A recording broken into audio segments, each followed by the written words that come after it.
Look, a pile of lollipops. Anyone want a sucker? There's one born every minute.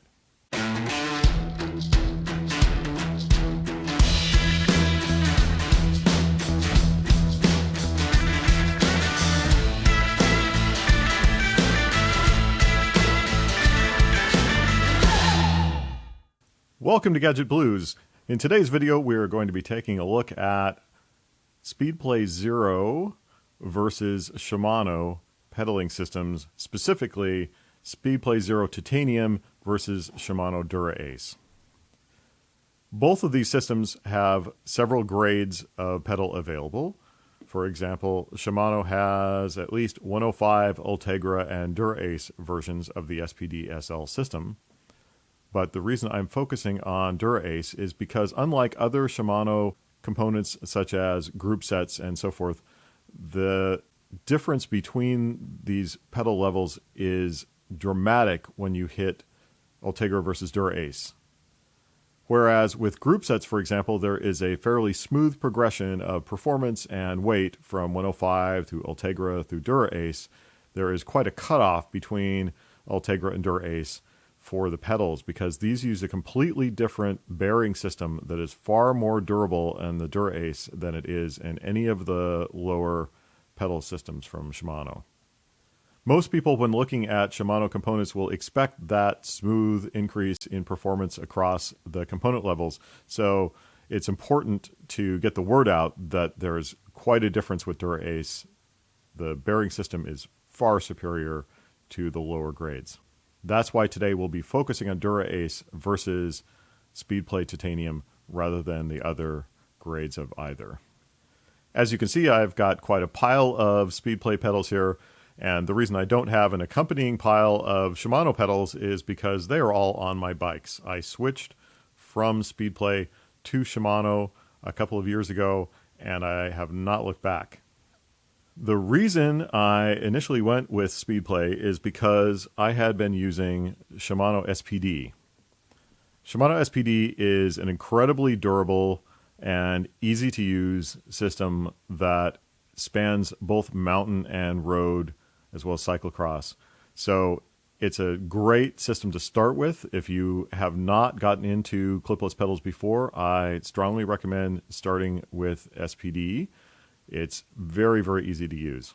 The force to clip in and out is low, and so it's easy on a first-time clipless pedal user. The downside, of course, is you have to plan that the shoes you'll buy for the SPDs will not be compatible once you move up to SPD-SL or another pedal system because these are classified as mountain shoes. The cleats are much smaller and narrower, and they use a different bolt system than road shoes. Now, I say road shoes, mountain shoes, of course, lots of people use SPD on the street, and they will find also that the SPD shoes have more tread on them, so they're easier to walk in. As I became a more experienced cyclist, I realized that the, quote, mountain, unquote, shoes were heavier because they have that extra tread. The size of the cleat means that the stress point on the shoe is much smaller, making the shoe flex more, so your power transfer is not as efficient. And the light clip-in force also means that your power transfer could be better. So these are great as a starting cleat, and they resist dirt in cyclocross and so forth to a good degree. So they're great to start out with. But once you want the lighter shoes with the more efficient power transfer and better aerodynamics, then you'll be moving up to another system like Speedplay Zero or SPD-SL. There are a number of systems on the market that are very similar to SPD-SL and have similar style, cleat, and pedal arrangement, including look and so forth. The reason that I ended up going with SPD-SL over those other options is this. These will always return to the same position, which is ready for you to clip in. The bearing system on these is so good that it will never fail to return to the clip-in position. That means that you can take your shoe and just run the cleat into the front there and clip in without having to look.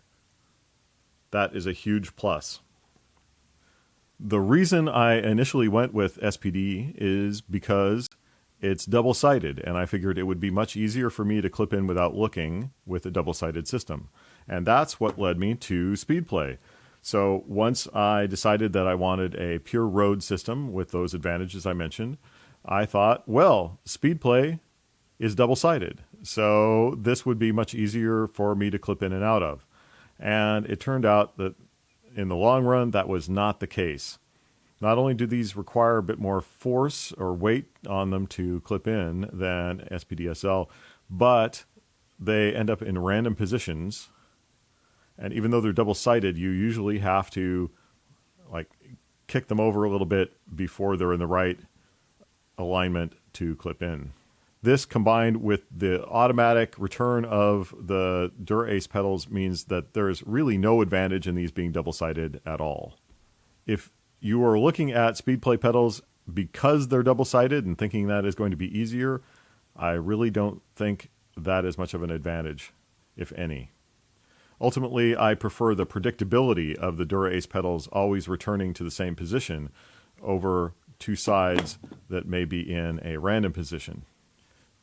There are some other pedals on the market that do a fairly decent job of returning to a clip-in position, but sometimes they can get a little stuck. I'm not just sort of balancing that there.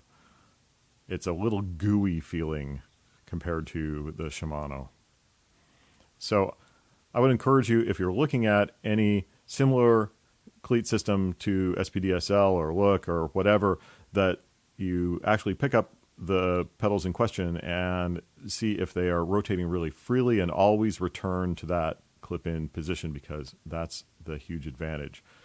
Not only doing that when you first get them, but doing it after 10,000 miles like the Dura Ace will.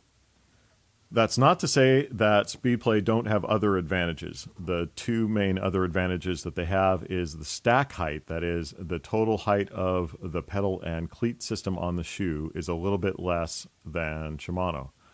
And the aerodynamics are a little bit better because, hey, if there is less stuff sticking out the bottom of the shoe, that means the aerodynamics are a little bit better.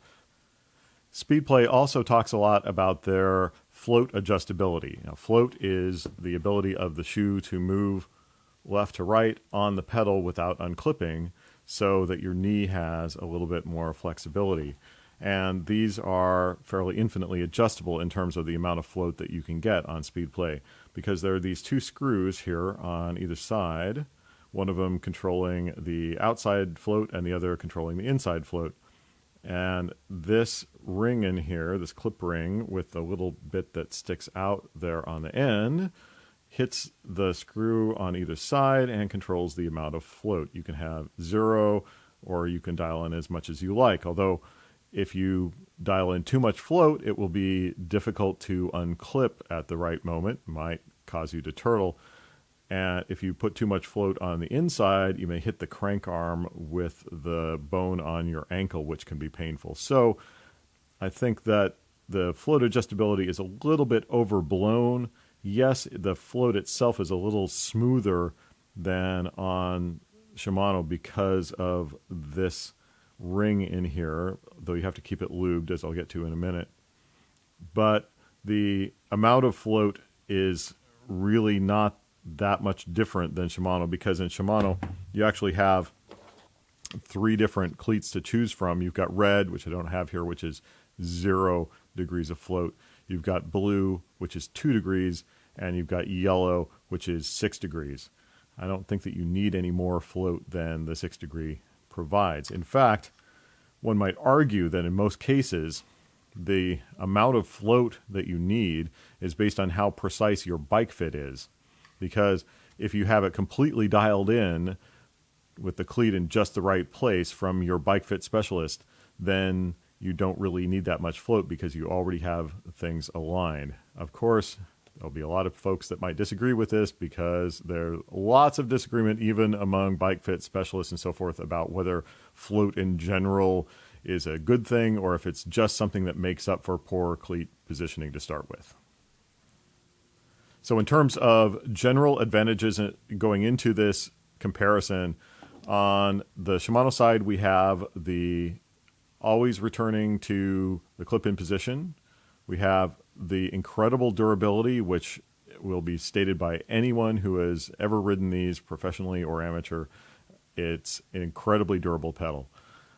On the advantages for the Speedplay, we have the slightly lower stack height, we have the adjustable float, and we've got slightly better aerodynamics. They also make an aero version of this that is single-sided with an aero cover over the other side, which is even more aerodynamic. So let's get down to the downside. In both cases, Shimano and Speedplay, the cleats are going to need to be replaced fairly often if you're riding all the time. The Shimano cleats are designed for destruction. The colored parts are softer rubber meant for cushioning your walk. You have a relatively large platform here with decent traction because of this somewhat grippy rubber. And this rubber will wear away and eventually fall off.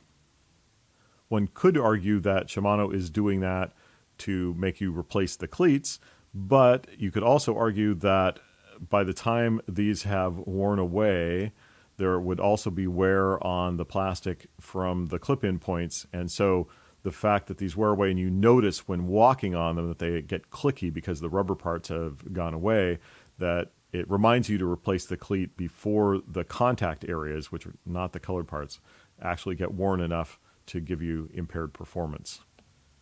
Here is an example of a Shimano cleat that's about due for replacement. You can see that the blue material here, the softer rubber material, is about gone off of this corner and off of the front as well. So this one starts clicking when you walk on hard surfaces. It reminds you to replace the cleat. That's about the only downside to the Shimano system is the cleat replacement. But these are fairly inexpensive. The MSRP is soft. That is, you can get a discount on these pretty readily at any of the folks that sell Shimano at a good price, even within the United States, without having to go overseas. On the Speedplay side, you're going to need a little bit more than cleats. First, you're going to need the cleats, of course, and these are a lot more parts than you get in the Shimano. Shimano, it's one piece with screws. These have a bunch of different pieces, which I'll get into in a minute. Also, Speedplay has a complete lock over retail pricing, very much like a name brand like Apple. They control their distribution channel very, very well. This is a good thing for bike shops because they don't have that problem of competing with online with vastly lower prices, but it's not that great from a consumer standpoint because you're going to be paying MSRP for this stuff most of the time. And MSRP is $40 for a pair of these. These wear out just as fast as Shimano do. In fact, they're a little bit more of a hassle to replace, which I'll get into in a minute. So the cleats themselves, while the MSRP is not that dramatically more than Shimano, the street price is basically double or more than the Shimano cleats. But that's not all we're going to need. We also need the grease gun. This is the special grease gun, which is used for greasing the bearings in the Speedplay. So you take out this little grease screw on the end, and you have this special shaped nozzle on the grease gun. Stick it in there, inject the grease, and as you inject the clean grease, a bunch of really filthy, dirty grease is going to come out from around the spindle, and they instruct you to inject the clean grease until clean grease starts coming out the other end and all the dirty stuff comes out. This is a messy and annoying procedure, in my opinion. And because that dirty grease comes out every time, clearly the bearings here are being infiltrated with dirt and potentially water, especially in winter conditions. And I found that the lifetime on these, again, in my experience, has been very poor compared to the Shimano alternatives. Your mileage may vary, but that is my experience. I've had some of these that are completely locked up. If you forget to grease these for a little while, they will lock up a lot faster. I maintained them well and still had bearing issues with virtually every pair sooner or later. Of course, you will also need grease gun cartridge refills. You will need the special Cleat lubricant. So you want to grease these, depending on how often you're riding, once a month, maybe more. The Cleat lubricant you're going to want to apply every ride.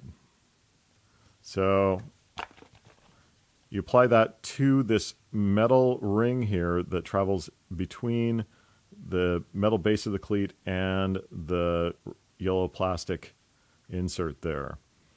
If you don't lube that, it is going to wear away on both the metal and the plastic sides and have a lot of play in it, which you'll start to feel, making it tricky to clip in and out.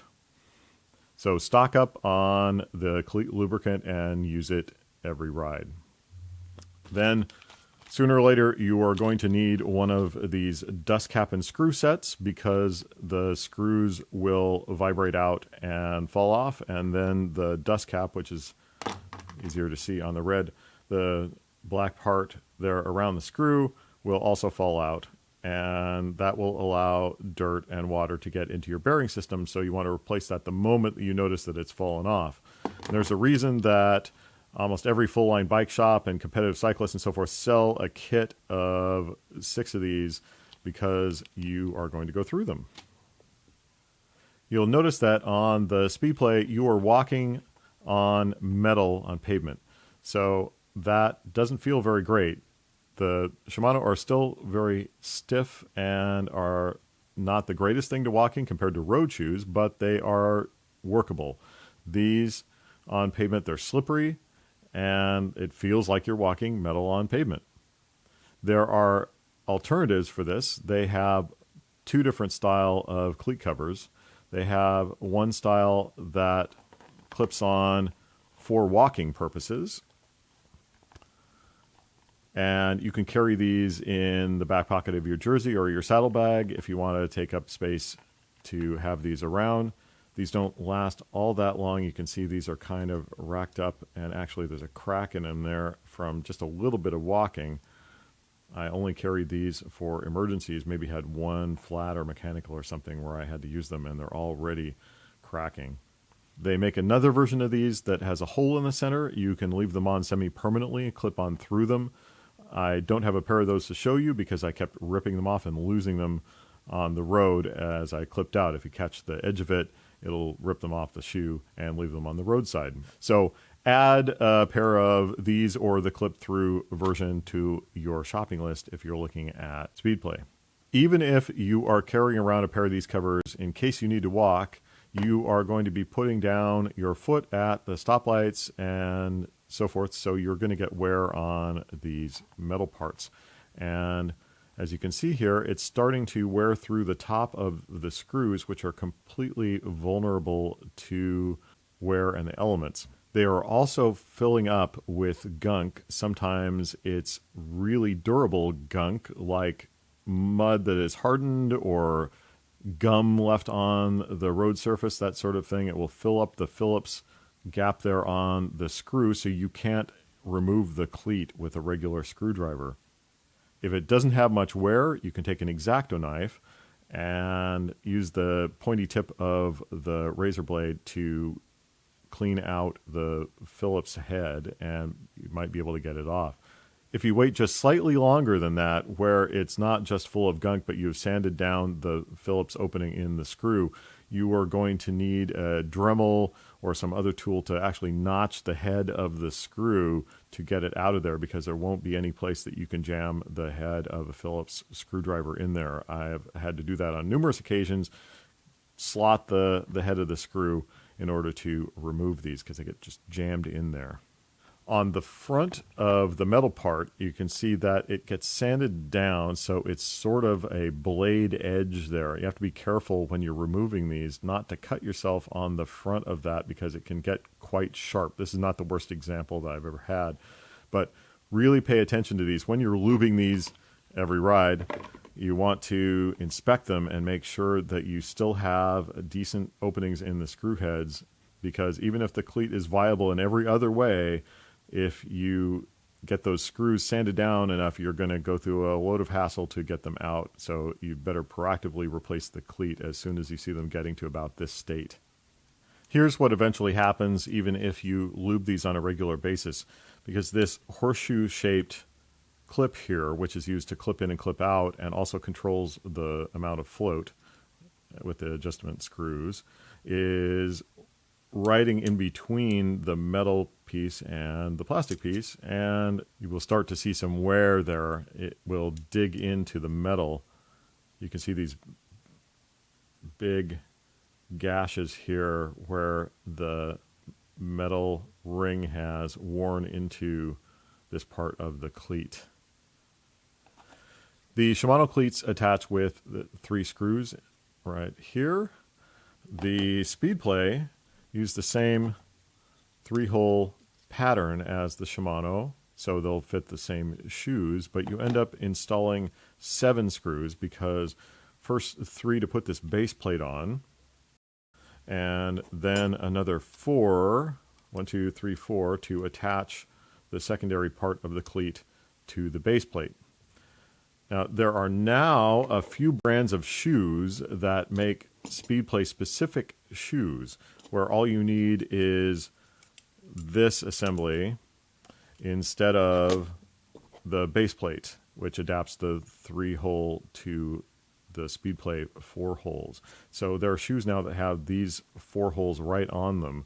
The advantage is that eliminates this much stack height and makes the system easier to install and remove because it's 4 less screws.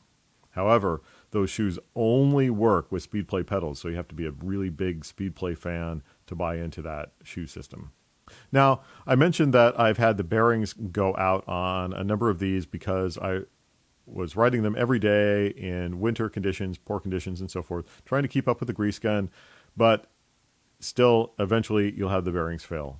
Now, a little bit of a politically sensitive thing here is these are fairly generic size bearings. They aren't a specific thing manufactured just for Speedplay pedals. Now, Speedplay Corporation has bearings that they have tested and vetted for these that they sell as direct replacements and covered under warranty and so on and so forth.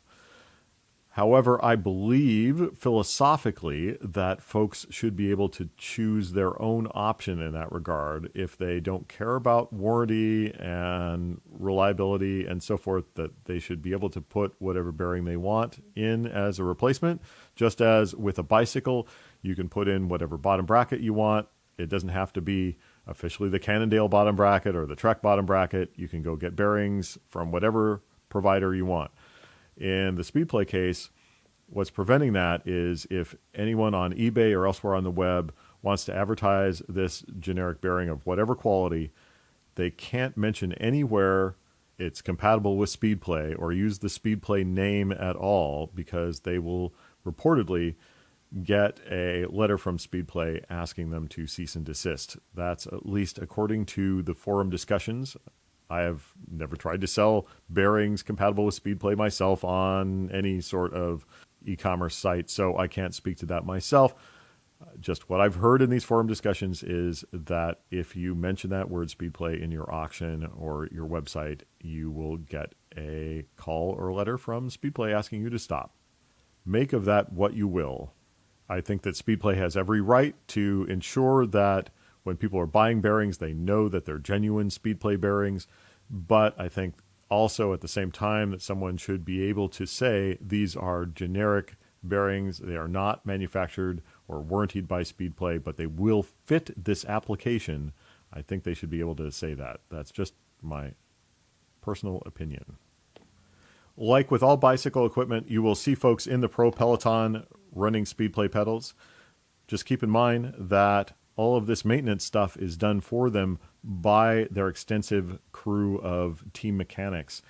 Just like they use white bar tape, because the bar tape is replaced for them whenever it gets dirty by their team mechanics.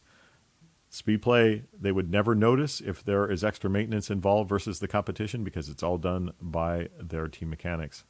In my personal experience, I found that the complete lack of required regular maintenance on the Shimano Dura Ace makes it really worth the price. The lack of hassle, where instead of spending time maintaining my pedal system, I'm spending it out riding, that is a huge value for me, and it's worth every penny for the Shimano system. That's why I would recommend the Shimano personally over the Speedplay, but I hope that I've given you enough information here to make your own decision. So I hope you enjoyed this video. Thank you very much for watching, and we will catch you in the next Gadget Blues.